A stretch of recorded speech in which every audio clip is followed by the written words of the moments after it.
Hi friends, మరి ఇక్కడ ఉన్నటువంటి క్వశ్చన్లు చూసినట్లయితే ఆన్సర్ మీరు ఏమనుకుంటున్నారో మరి కామెంట్ చేయండి. మరి ఇక్కడ ఉన్నటువంటి ప్రశ్న గత గ్రూప్ 2 ఎగ్జామ్ నుంచి అడిగినటువంటి క్వశ్చన్.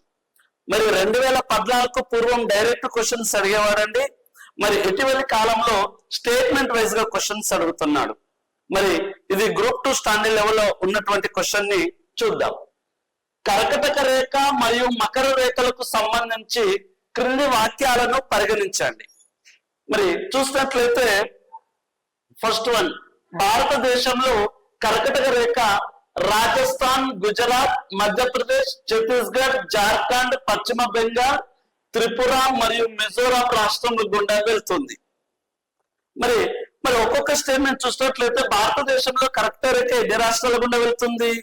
8 రాష్ట్రాల గుండా వెళ్తుంది. ఆ 8 రాష్ట్రాలు గుర్తుంచుకోవడానికి కోడ్ ఏంటంటే రామ జాపత్రి గుచ్చమి అనే కోడ్ను గుర్తుపెట్టుకుంటే సరిపోతుంది. మరి రా అంటే రాజస్థాన్, మా అంటే మధ్యప్రదేశ్, జా అంటే జార్ఖండ్, పా అంటే పశ్చిమ బెంగాల్, త్రి అంటే త్రిపుర మరియు గు అంటే గుజరాత్, చా అంటే ఛత్తీస్గఢ్, మీ అంటే మిజోరాం. ఇలా రామ జాపత్రి గుచ్చమి అని కోడ్ గుర్తుపెట్టుకుంటే సరిపోతుంది. సో ఏ అనేది కరెక్ట్ ఆన్సర్ గా చెప్పుకోవచ్చు. ఏ అనేది కరెక్ట్ ఆన్సర్. మరియు మకర రేఖ బొలివియా దేశం గుండా వెళ్తుంది. మరి మకర రేఖ బొలివియా దేశం గుండా వెళ్తుందా అంటే బొలివియా దేశం ఏమో ఉత్తరంగా ఉంటుంది, మరి మకర రేఖ దక్షిణాన ఉంటుంది కనుక ఇది రాంగ్ ఆన్సర్.